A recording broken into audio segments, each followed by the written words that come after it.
Oke, saudara-saudara sekalian, kita mulai ya perkuliahannya. Bismillahirrahmanirrahim. Assalamualaikum warahmatullahi wabarakatuh. Waalaikumsalam warahmatullahi wabarakatuh. Sebelum kita mulai kuliahnya, mari kita berdoa dulu dengan doakan belajar. Raditu billah, berdoa mulai Bismillahirrahmanirrahim. Raditu billahi robba wa bil islami dina wa bi Muhammadin nabiyya wa rasulah. Rabbi zidni ilma warzuqni fahma bi rahmatika ya arhamar rahimin. Sekarang masuk pada pertemuan kelima ya hari ini. Sebelum kita mulai kuliahnya, monggo mengisi daftar hadirnya dulu. Saya siapkan dulu linknya.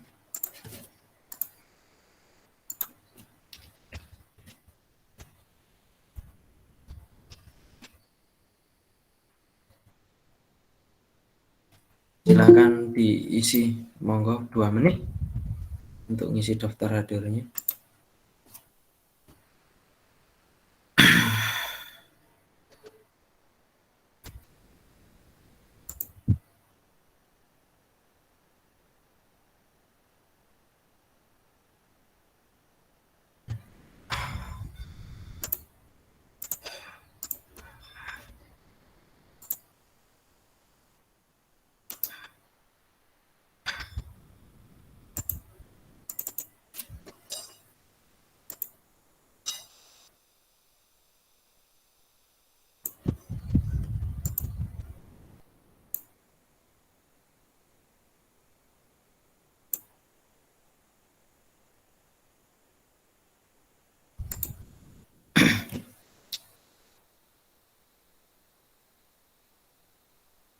Sudah selesai mengisi daftar hadirnya?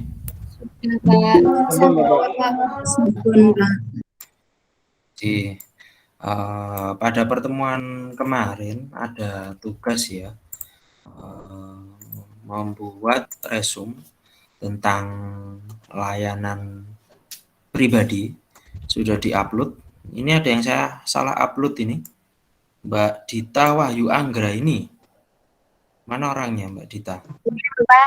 Nah, ini sama ngupload mata kuliahnya siapa ini di link saya? Ratih Seni Tari Drama, kok bisa masuk ke saya ini? Saya delete ya. Itu ngapunten Bapak, foto niku. Nah, iya, salah ngupload masuk di link saya. Terus sama Mbak siapa ini? Zulia Rahmawati. Mbak Zulia Rahmawati juga ngupload screenshotnya kuliah apa ini? Tari drama juga. Ini saya delete ya Mbak ya, saya remove. Nggih, Pak. Ini yang sudah ngumpulkan, saya cek mulai dari atas ada Mas Alvaroisi, ini kakak kelasmu ya, yang ikut kelas kita.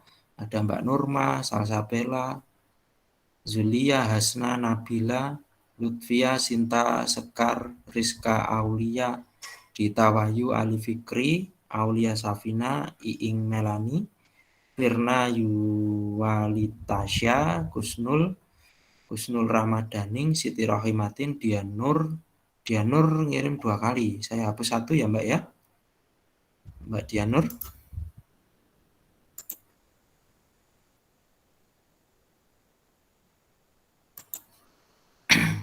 Nadia Aprilia Diayu. Nah, itu yang sudah mengumpulkan. Linknya sudah saya kunci ya. Nggak bisa ngupload, cuma bisa melihat aja. Ngupload sudah nggak bisa. Oke, silahkan dari tugas itu dipaparkan urut dari NIM, mulai dari NIM yang paling atas dulu. Mas Roy sudah gabung apa belum ya ini? Belum sepertinya. Berarti mulai dari NIM 1 aja dulu, nanti urut dipaparkan NIM 2, NIM 3, seterusnya sampai terakhir. Silahkan dibacakan resumenya sekaligus kita merefleksi, memahami apa sih layanan pribadi itu. Kemudian setelah nanti selesai, saya akan menjelaskan tentang layanan bimbingan sosial. Oke, bisa dimengerti? Bisa, Bapak. Silakan, mulai dari Mbak Nurma dulu, hasilnya bisa dibacakan atau dipresentasikan. Sambil di-share screen ya. Jadi Itu temannya ya dikasih bimbang. Oke, Bapak. silakan.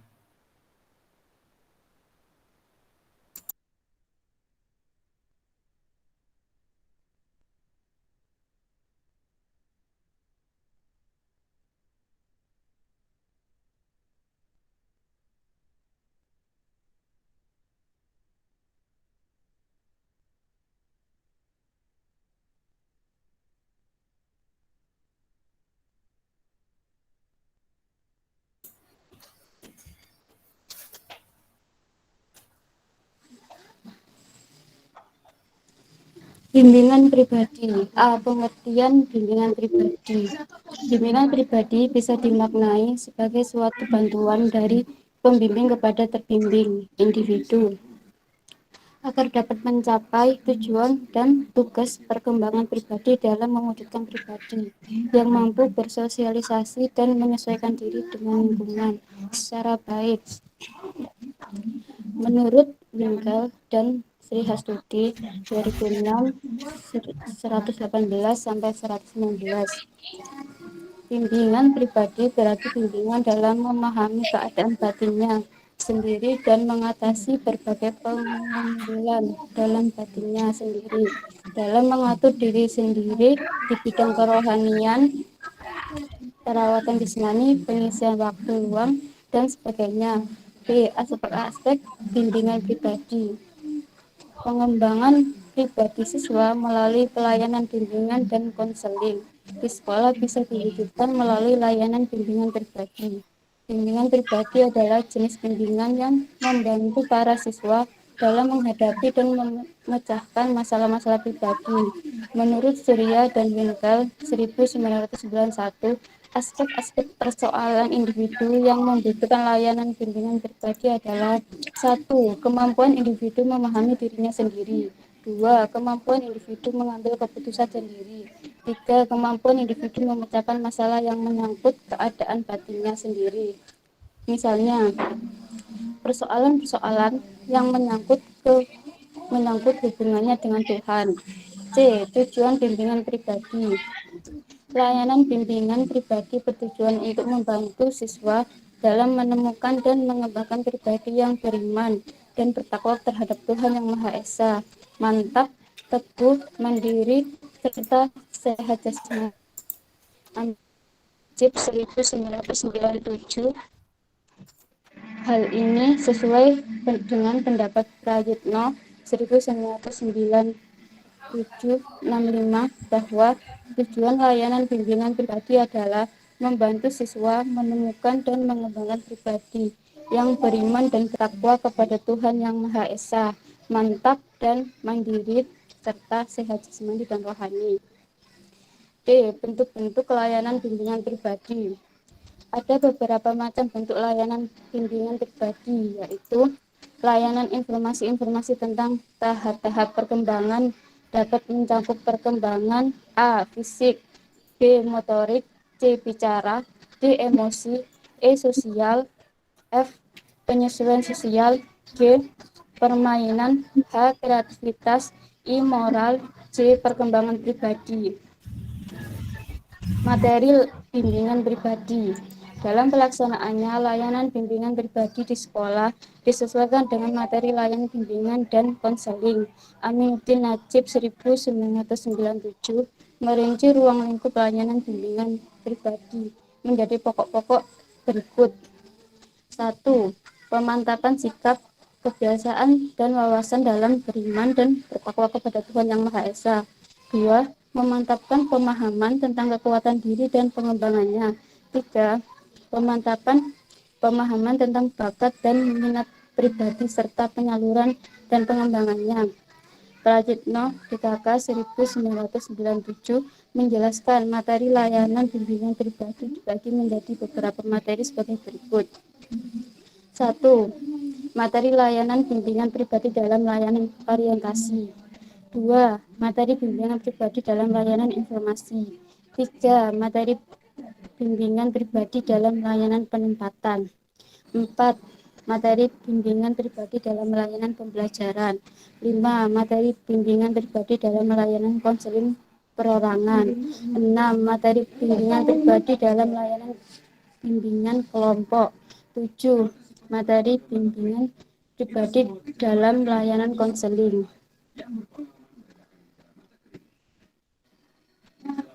Boleh, Bang. Sampun Bapak. Oke, terima kasih Mbak Nurma. Selanjutnya silakan. Ketika presentasi, tolong HP-nya di landscape ya, agar tulisannya itu bisa terlihat dengan jelas. Kalau nggak di landscape, potret itu pastinya kelihatannya kecil, nggak besar. Oke, silakan NIM selanjutnya setelah Mbak Nurma Dwi.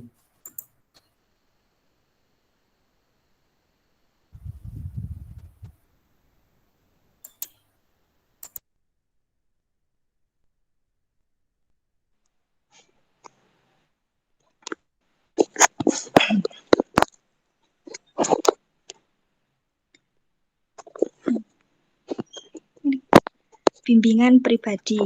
Ya, gini kan enak ini, kelihatan besar gitu Mbak. Yes. Bimbingan dan konseling adalah suatu layanan pemberian bantuan yang dilakukan konselor pada peserta didik agar dapat memahami dirinya sendiri, membuat keputusan, memahami potensi dirinya yang dimiliki, mengetahui bagaimana mengembangkan potensi tersebut, dan memiliki sifat tanggung jawab atas keputusan yang diambilnya sendiri. Bimbingan konseling di SD diperlukan untuk membantu siswa dalam menyelesaikan masalah dan mengembangkan potensinya. Selain itu, guru bimbingan dan konseling juga akan membantu guru kelas dalam memberikan bimbingan dan pelayanan bagi siswa sekolah dasar agar layanan bimbingan dan konseling lebih maksimal lagi. Fungsi bimbingan konseling dalam pendidikan sekolah dasar diantaranya A. Fungsi pemahaman, B. Fungsi penyaluran, C. Fungsi preventif. Pelayanan bimbingan dan konseling di SD mengacu pada perkembangan siswa yang tengah beradaptasi dengan lingkungan yang lebih luas dan belajar bersosialisasi dengan mengenal berbagai aturan, nilai, dan norma-norma. Pengertian layanan bimbingan pribadi. Layanan bimbingan pribadi adalah salah satu kegiatan layanan bimbingan untuk siswa agar dapat mengembangkan dirinya sendiri sehingga mantap dan mandiri serta mampu mengoptimalkan potensi yang dimiliki. Tujuan layanan bimbingan pribadi. Tujuan layanan bimbingan pribadi adalah membantu peserta didik agar dapat menguasai tugas-tugas perkembangan sesuai dengan tahap perkembangannya secara optimal. Ragam permasalahan pribadi sosial pada peserta didik. Yang pertama ada dirinya sendiri, yaitu timbul keinginan dan perasaan baru yang belum pernah dialaminya dengan begitu sadar, merasa gembira, tenang, dan gelisah tiba-tiba, ingin menjadi pribadi yang utuh tapi tidak tahu caranya. B. Pergaulan dalam keluarga, khususnya dengan orang tua yang kolot, hubungan kakak adik yang dapat menjadi masalah, misalnya kakak mau menguasai atau adik minta dimanja. C. Hubungan dengan guru di sekolah, ada keberatan terhadap cara guru mengajar atau sikap guru dalam pergaulan. D. Pergaulan dengan teman sebaya, baik yang sejenis maupun yang lain jenis. Teknik atau strategi bimbingan dan konseling pribadi. A. Konseling individual. Konseling individual merupakan bantuan yang sifatnya terapeutik yang diarahkan untuk mengubah sikap dan perilaku murid. B. Konsultasi. Konsultasi merupakan salah satu teknik bimbingan yang penting, sebab banyak masalah karena suatu hal akan lebih berhasil jika ditangani secara tidak langsung oleh konselor. C. Nasihat. Nasihat merupakan salah satu teknik bimbingan yang dapat diberikan oleh guru. Nasihat yang diberikan hendaknya berdasarkan masalah yang dihadapi, diawali dengan menghimpun data yang berkaitan, nasihat yang bersifat alternatif, penentuan keputusan, dan diserahkan kepada murid. D. Bimbingan kelompok. Bimbingan kelompok merupakan bantuan terhadap murid yang dilaksanakan dalam sebuah kelompok. Ada 3 kelompok, yaitu kelompok kecil yang terdiri atas 2-6 orang, sedang 7-12 orang, besar 13-20 orang, terdiri dari tahap pembentukan, tahap peralihan, tahap kegiatan, dan tahap pengakhiran. E. Pengajaran remedial. Pengajaran remedial merupakan salah satu kegiatan utama dalam keseluruhan kerangka pola layanan, bimbingan belajar, serta rangkaian kegiatan lanjutan logis dan usaha diagnostik titik kesulitan belajar mengajar. Sampun, Pak. Oke, berikutnya selanjutnya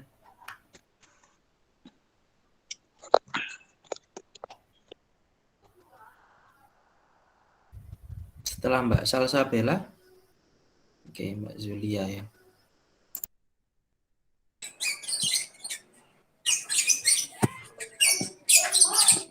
Layanan bimbingan pribadi. A. Pengertian layanan bimbingan pribadi. Layanan bimbingan pribadi merupakan salah satu bidang bimbingan dan konseling yang ada di sekolah.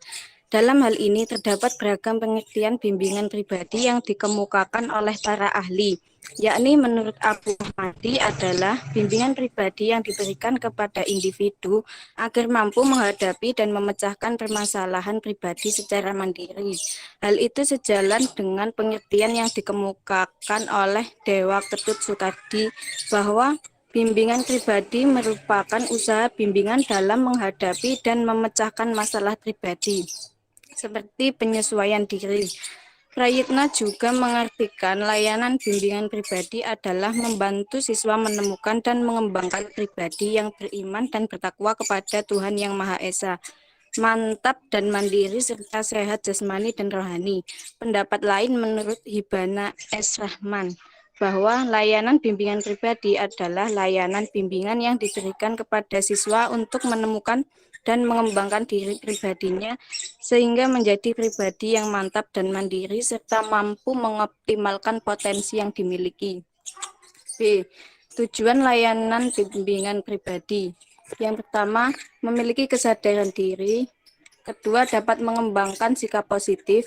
Yang ketiga, membuat pilihan secara sehat. Yang keempat, mampu menghargai orang lain. Yang kelima, memiliki rasa tanggung jawab. Yang keenam, mengembangkan keterampilan hubungan antar pribadi. Yang ketujuh, dapat menyelesaikan konflik. Yang kedelapan, dapat membuat keputusan secara efektif. C. Ruang lingkup layanan pribadi. Yang pertama, pemantapan sikap dan kebiasaan serta pengembangan wawasan dalam beriman dan bertakwa kepada Tuhan Yang Maha Esa. Yang kedua, pemantapan pemahaman tentang kekuatan diri dan pengembangannya untuk kegiatan yang kreatif dan produktif. Yang ketiga, pemantapan pemahaman tentang bakat dan minat pribadi. Yang keempat, pemantapan pemahaman tentang kelemahan diri dan usaha penanggulangannya. Yang kelima, pemantapan kemampuan mengambil keputusan. Yang keenam, pemantapan kemampuan mengarahkan diri sesuai dengan keputusan yang telah diambilnya. Yang ketujuh, pemantapan dalam pemecahan dan penyelenggaraan hidup sehat baik secara rohaniah maupun jasmaniah. Yang ketujuh, bentuk-bentuk layanan pribadi.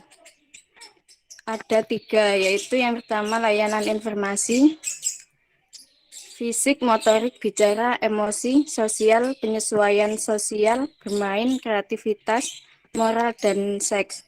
Yang kedua, pengumpulan data, ada identitas individu, kejasmanian dan kesehatan, riwayat pendidikan, prestasi, bakat, dan minat.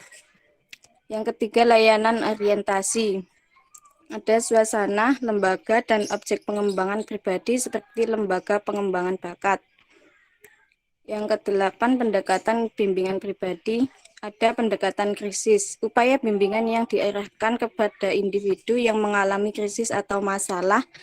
Konselor yang menggunakan pendekatan ini biasanya dipengaruhi oleh aliran psikoanalisis yang menitik beratkan kepada terpusatnya kepada pengaruh masa lampau sebagai suatu hal yang menentukan bagi berfungsinya kepribadian pada masa kini. Yang kedua, pendekatan remedial. Upaya bimbingan yang diarahkan kepada individu yang mengalami kesulitan. Dalam pendekatan ini, konselor memfokuskan pada kelemahan-kelemahan individu yang selanjutnya berupaya untuk memperbaikinya. Yang ketiga, pendekatan preventif. Upaya bimbingan yang diarahkan untuk mengantisipasi masalah-masalah umum individu dan mencoba mencegah jangan sampai terjadi masalah tersebut pada individu. Konselor berupaya untuk mengajarkan pengetahuan dan keterampilan untuk mencegah masalah tersebut. Pendekatan ini mempunyai banyak teknik terapi, tapi sedikit konsep. Yang keempat, Pendekatan perkembangan, target populasi layanan bimbingan dan konseling tidak terbatas kepada individu bermasalah dan dilakukan secara individu tetapi meliputi ragam dimensi seperti masalah, target intervensi, setting, metode, dan lama waktu layanan. Dalam rentang yang cukup lebar, teknik yang digunakan dalam pendekatan ini ialah pembelajaran pertukaran informasi, bermain peran, tutorial, dan konseling.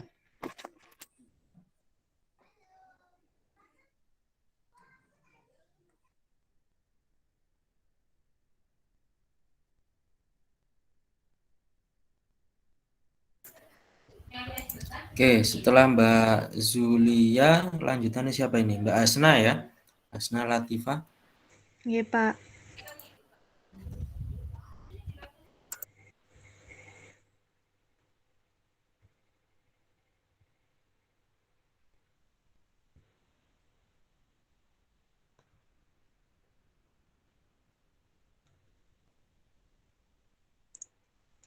Layanan bimbingan pribadi. Bimbingan dan konseling pribadi merupakan layanan bimbingan dan konseling yang diarahkan kepada individu yang bertujuan untuk membantu konseli dalam memenuhi kebutuhan individu itu sendiri, mengembangkan pribadi yang beriman kepada Tuhan Yang Maha Esa, mantap dan mandiri, serta sehat jasmani dan rohani. Tujuan layanan bimbingan dan konseling pribadi tertuang dalam Peraturan Menteri Pendidikan dan Kebudayaan Republik Indonesia Nomor 111 Tahun 2014 tentang bimbingan dan konseling pada pendidikan dasar, mengemukakan bimbingan dan konseling pribadi dimaksudkan untuk membantu peserta didik atau konseli agar mampu, yang pertama, memahami potensi diri dan memahami kelebihan dan kelemahannya, baik kondisi fisik maupun psikis. Yang kedua, mengembangkan potensi untuk mencapai kesuksesan dalam kehidupannya.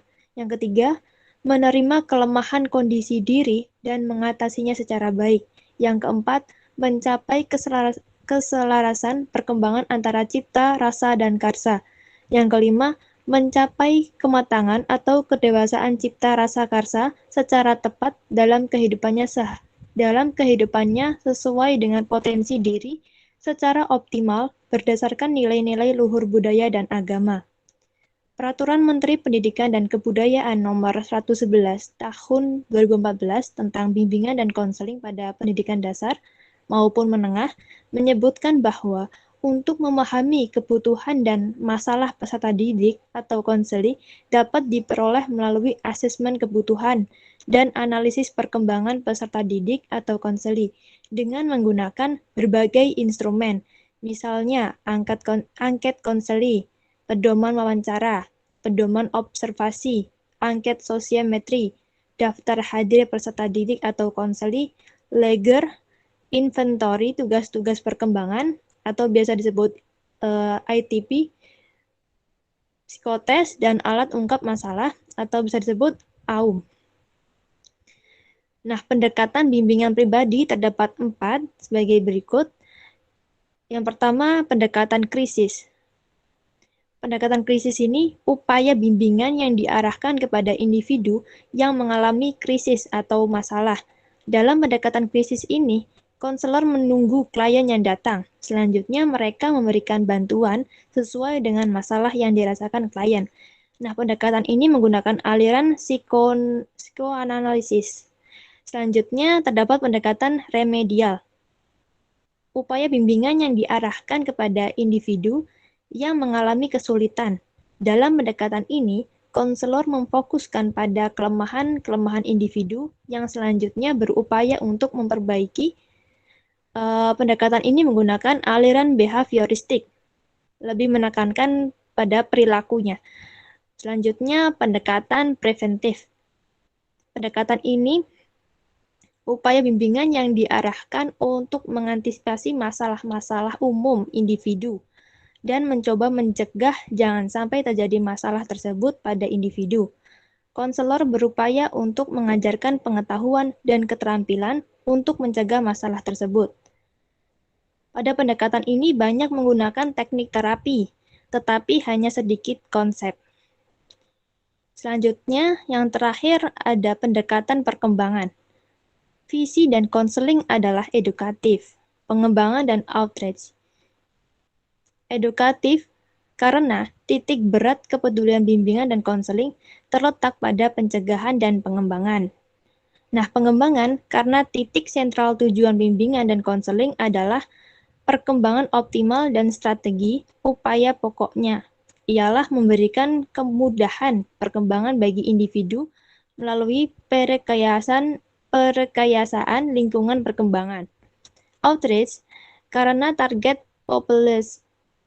populasi layan bimbingan dan konseling tidak terbatas kepada individu bermasalah dan dilakukan secara individu tetapi meliputi ragam dimensi seperti masalah, target intervensi, setting, metode, dan lama waktu pelayanan dalam rentang yang cukup lebar. Nah, teknik yang digunakan dalam bimbingan dan konseling perkembangan adalah yang pertama pembelajaran, yang kedua pertukaran informasi, yang ketiga bermain peran, yang keempat tutorial dan konseling.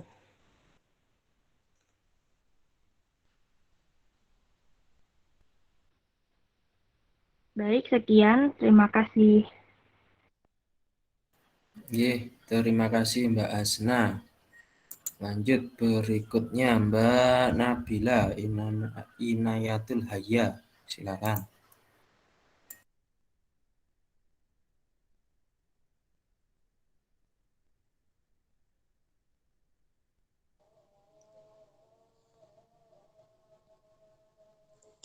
Baik.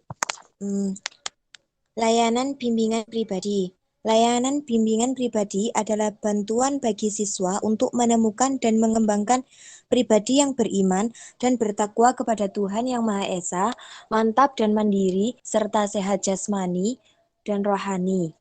Menurut Prayitno, mengartikan layanan bimbingan pribadi adalah membantu siswa menemukan dan mengembangkan pribadi yang beriman dan bertakwa kepada Tuhan Yang Maha Esa, mantap, dan mandiri serta sehat jasmani dan rohani.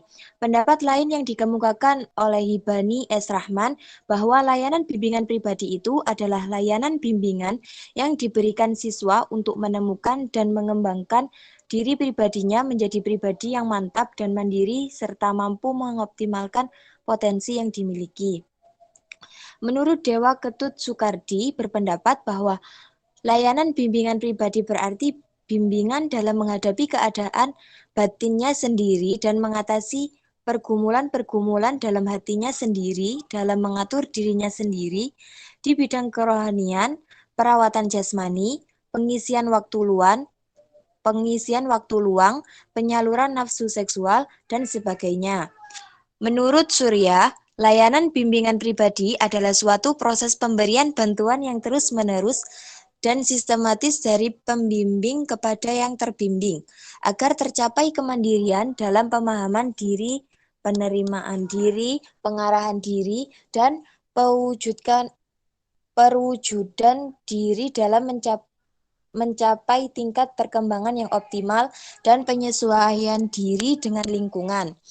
Berdasarkan pendapat-pendapat di atas, dapat disimpulkan bahwa layanan bimbingan pribadi adalah salah satu kegiatan layanan bimbingan untuk siswa agar dapat mengembangkan dirinya sehingga mantap dan mandiri, serta mampu mengoptimalkan potensi yang dimiliki.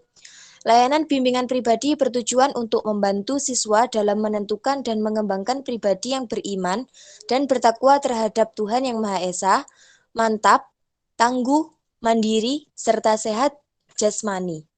Pendapat Prayitno bahwa tujuan layanan bimbingan pribadi adalah membantu siswa menemukan dan mengembangkan pribadi yang beriman dan bertakwa kepada Tuhan Yang Maha Esa, mantap dan mandiri, serta sehat jasmani dan rohani. Menurut Hibana S. Rahman, bahwa layanan bimbingan pribadi itu bertujuan membantu siswa untuk menemukan dan mengembangkan diri pribadinya sehingga menjadi pribadi yang mantap dan mandiri serta mampu mengoptimalkan potensi yang dimiliki. Dari beberapa pendapat tersebut dapat disimpulkan bahwa tujuan layanan bimbingan pribadi adalah membantu anak didik agar dapat menguasai dengan tahap perkembangannya secara optimal. Tujuan umum dari bimbingan pribadi itu sendiri ada 4. Yang pertama, membantu siswa meningkatkan pengertian terhadap dirinya sendiri. Yang kedua, mengarahkan diri dan menghadapi situasi psikologisnya dengan baik. Yang ketiga, membantu individu mewujudkan pribadi yang mampu menyesuaikan.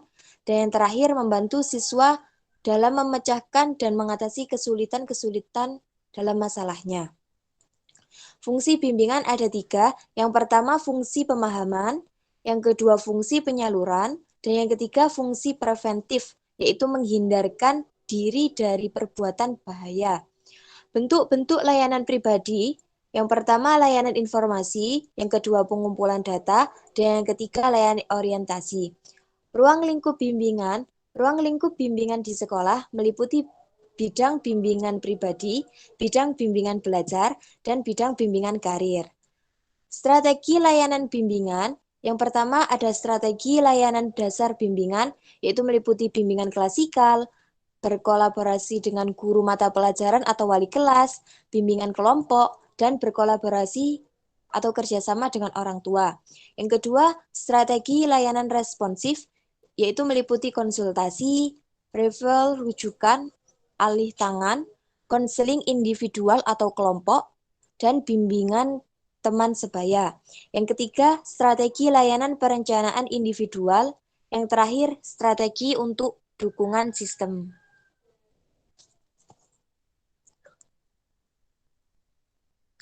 Sekian. Terima kasih Mbak Nabila. Berikutnya silahkan dipaparkan. Setelah Mbak Nabila ada Mbak Lutfiah Nur Azizah. Monggo, Mbak Lutfiah Nur Azizah.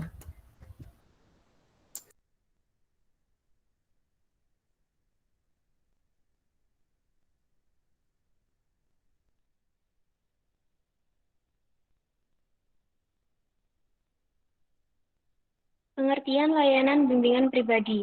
Layanan bimbingan pribadi adalah bantuan bagi siswa untuk menemukan dan mengembangkan pribadi yang beriman dan bertakwa kepada Tuhan Yang Maha Esa, mantap dan mandiri, serta sehat jasmani dan rohani. Prayitna mengartikan layanan bimbingan pribadi adalah bantuan siswa menemukan dan mengembangkan pribadi yang beriman dan bertakwa kepada Tuhan Yang Maha Esa, mantap dan mandiri, serta sehat jasmani dan rohani. Pendapat lain yang dikemukakan Hibana S. Rahman bahwa layanan bimbingan pribadi adalah layanan bimbingan yang diberikan kepada siswa untuk menemukan dan mengembangkan diri pribadi sehingga menjadi pribadi yang mantap dan mandiri serta mampu mengoptimalkan potensi yang dimiliki. Dewa Ketut Sukardi berpendapat bahwa layanan bimbingan pribadi berarti bimbingan dalam menghadapi keadaan batinnya sendiri dan mengatasi pergumulan-pergumulan dalam hatinya sendiri, dalam mengatur dirinya sendiri di bidang kerohanian, perawatan jasmani, pengisian waktu luang, penyaluran nafsu seksual, dan sebagainya. Berdasarkan pendapat-pendapat tersebut, dapat disimpulkan bahwa layanan bimbingan pribadi adalah salah satu kegiatan layanan bimbingan untuk siswa agar dapat mengembangkan dirinya sehingga mantap dan mandiri serta mampu mengoptimalkan potensi yang dimiliki. B. Tujuan layanan bimbingan pribadi. Layanan bimbingan pribadi bertujuan untuk membantu siswa dalam menemukan dan mengembangkan pribadi yang beriman dan bertakwa terhadap Tuhan Yang Maha Esa, mantap, tangguh, mandiri, serta sehat jasmani. Pendapat Prayitno bahwa tujuan layanan bimbingan pribadi adalah membantu siswa menemukan dan mengembangkan pribadi yang beriman dan bertakwa kepada Tuhan Yang Maha Esa, mantap dan mandiri, serta sehat jasmani dan rohani. Pendapat Dewa Ketut Sukardi bahwa layanan bimbingan pribadi bertujuan membantu siswa menemukan dan mengembangkan pribadi yang beriman dan bertakwa kepada Tuhan Yang Maha Esa, mantap dan mandiri, serta sehat jasmani dan rohani. Hibana S. Rahman menyatakan bahwa layanan bimbingan pribadi bertujuan membantu siswa untuk menemukan dan mengembangkan diri pribadinya sehingga menjadi pribadi mantap dan mandiri serta mampu mengoptimalkan potensi yang dimiliki. Dari beberapa pendapat tersebut dapat disimpulkan bahwa tujuan layanan bimbingan pribadi adalah membantu siswa untuk menguasai tugas-tugas perkembangan sesuai dengan tahap perkembangan secara optimal. Tujuan dari pelaksanaan bimbingan pribadi berdasarkan buku petunjuk pelaksanaan bimbingan dan konseling adalah sebagai berikut. A. Memiliki kesadaran diri. B. Dapat mengembangkan sikap positif. C. Membuat pilihan secara sehat. D. Mampu menghargai orang lain. E. Memiliki rasa tanggung jawab. F. Mengembangkan keterampilan hubungan antar pribadi. G. Dapat menyelesaikan konflik. H. Dapat membuat keputusan secara efektif. C. Ruang lingkup layanan bimbingan pribadi. Yang pertama, pemantapan sikap dan kebiasaan serta pengembangan wawasan dalam beriman dan bertakwa kepada Tuhan Yang Maha Esa. Yang kedua, pemantapan pemahaman serta kekuatan diri dan pengembangannya untuk kegiatan-kegiatan yang kreatif dan produktif. 3. Pemantapan pemahaman tentang bakat dan minat pribadi. Yang keempat, pemantapan pemahaman tentang kelemahan diri dan usaha-usaha penanggulangannya. 5. Pemantapan kemauan mengambil keputusan. Yang keenam, pemantapan kemampuan mengarahkan diri sesuai dengan keputusan yang telah diambilnya. Yang ketujuh, pemantapan dalam perencanaan dan penyelenggaraan hidup sehat baik secara rohaniah maupun jasmaniah. D. Bentuk-bentuk layanan bimbingan pribadi.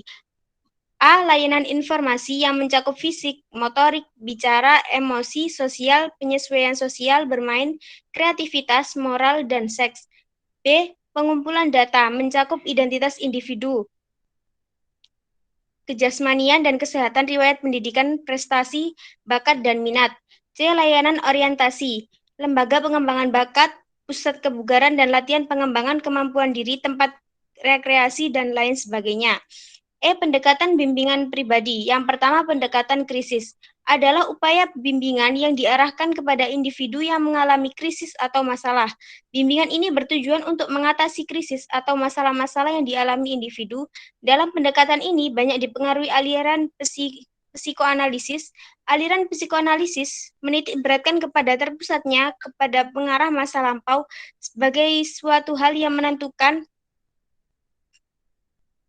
bagi masa lampau sebagai suatu hal yang menentukan bagi berfungsinya kepribadian pada masa kini. 2. Pendekatan remedial adalah upaya bimbingan yang diarahkan kepada individu yang mengalami kesulitan. Tujuan bimbingan adalah untuk memperbaiki kesulitan-kesulitan yang dialami individu. Dalam pendekatan ini, konselor memfokuskan pada kelemahan-kelemahan individu yang selanjutnya berupaya untuk memperbaikinya.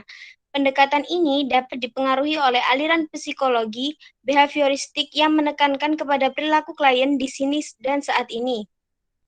Yang ketiga, pendekatan preventif adalah upaya bimbingan yang diarahkan untuk mengantisipasi masalah-masalah umum individu dan mencoba mencegah jangan sampai terjadi masalah tersebut pada individu. Konselor berupaya untuk mengajarkan pengetahuan dan keterampilan untuk mencegah masalah tersebut. Pendekatan ini dapat dikatakan mempunyai banyak teknik terapi, tetapi hanya sedikit konsep. Yang keempat, pendekatan perkembangan. Target populasi pelayanan bimbingan dan konseling tidak terbatas kepada individu bermasalah dan dilakukan secara individu tetapi meliputi ragam dimensi, yaitu masalah, target intervensi, setting, metode, dan lama waktu layanan. Dalam rentang yang cukup lebar, teknik yang digunakan dalam bimbingan dan konseling perkembangan adalah pembelajaran, pertukaran informasi, bermain peran, tutorial, dan konseling. Sampun, Bapak. Terima kasih Mbak Lutfia. Setelah Mbak Lutfia, NIM 9. Siapa ini? Mbak Lutfia. Oh, NIM 10. NIM 9 nggak ada. Sinta Sekar Arum. Nggih, Pak. Bimbingan dan konseling di sekolah memiliki tujuan yang salah satunya adalah mengenal lingkungan sehingga mampu bersosialisasi dengan lingkungannya, baik lingkungan keluarga maupun masyarakat. Adapun yang ingin menyusun adalah kita sendiri sebagai calon guru sekolah dasar, hendaknya dapat lebih memahami mengenai pengertian bimbingan konseling atau pribadi sosial belajar karir. Bimbingan pribadi adalah bimbingan yang meliputi bakat, minat, potensi diri, pemahaman kelemahan diri, pemantapan keimanan. Bimbingan sosial adalah membantu mengenal beradaptasi dan berhubungan dengan lingkungan masyarakat dan juga mengenal aturan-aturan dan norma-norma. Bimbingan belajar adalah membantu siswa SD menimbulkan perilaku kebiasaan belajar yang baik untuk dapat menguasai pengetahuan dan keterampilan. Bimbingan karir adalah membantu siswa mengenal dunia kerja dan mulai mengarahkan diri untuk masa depan karir. Adapun fungsi bimbingan konseling di sekolah dasar yaitu 1. Umum, fungsi penyaluran atau distributif, fungsi penyesuaian atau adjustif, fungsi adaptasi atau adaptif, secara khusus fungsi pemahaman, fungsi pencegahan, fungsi pemecahan masalah, fungsi pengembangan, fungsi pemeliharaan, dan fungsi advokasi. Tujuan bimbingan pribadi mampu menghargai orang lain, mempunyai rasa tanggung jawab, membuat pilihan secara sehat, dapat menyelesaikan konflik, dapat membuat keputusan secara efektif, memiliki kesadaran diri, bisa mengembangkan sifat yang positif. Ruang lingkup bimbingan pribadi memantapkan kemampuan mengambil keputusan, memantapkan pemahaman tentang bakat dan minat pribadi, pemantapan pemahaman tentang kelemahan diri dan usaha penanggulangannya, pemantapan sifat dan kebiasaan serta pengembangan wawasan dalam beriman dan bertakwa kepada Tuhan Yang Maha Esa, pemantapan pemahaman tentang kekuatan diri dan pengembangannya untuk kegiatannya kreatif dan produktif, pemantapan kemampuan mengarahkan diri sesuai dengan keputusan yang telah diambil.